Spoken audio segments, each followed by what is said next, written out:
Le Sénat marque bien sa volonté d'accompagner par ses prix la recherche en histoire et en droit de sujets qui pour le Sénat sont consubstantiels. Et on va le voir dans les prix de cette année. L'outre-mer, présent. La guerre et la paix. De même que le fonctionnement dans l'histoire d'une deuxième assemblée. C'est la première année où le Sénat va remettre 2 prix, à la fois le prix du livre d'histoire du Sénat et nous avons souhaité créer un nouveau prix qui s'appelle Diffusion l'Histoire, une sorte de révélation peut-être d'un nouvel historien, jeune chercheur, et on leur permet de travailler à la publication d'un ouvrage pour qu'il rencontre du coup un large public.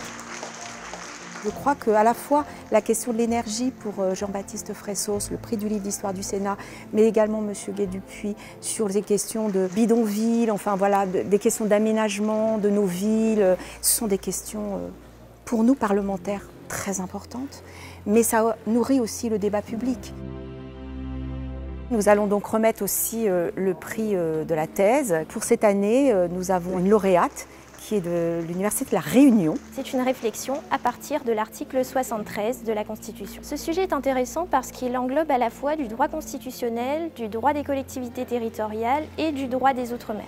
Donc l'idée est de partir du droit des Outre-mer qui nous offre une potentialité de mécanismes qui permettent en fait d'adapter les normes aux spécificités des territoires. Je prends l'exemple de la matière énergétique. Souvent, les normes au niveau national sont construites pour que les bâtiments protègent les habitations contre le froid.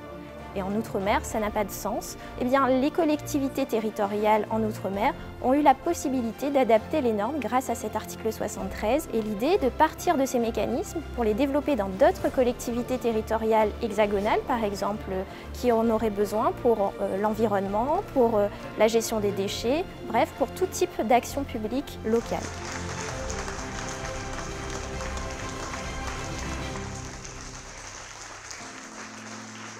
Aujourd'hui, le Sénat joue son rôle, il soutient la recherche, il soutient la connaissance. La volonté pour le Sénat d'être ouvert sur le milieu universitaire, dans l'ouverture d'un certain nombre de champs, cette relation Parlement, université, histoire, droit et tous les sujets qui sont les sujets du Sénat.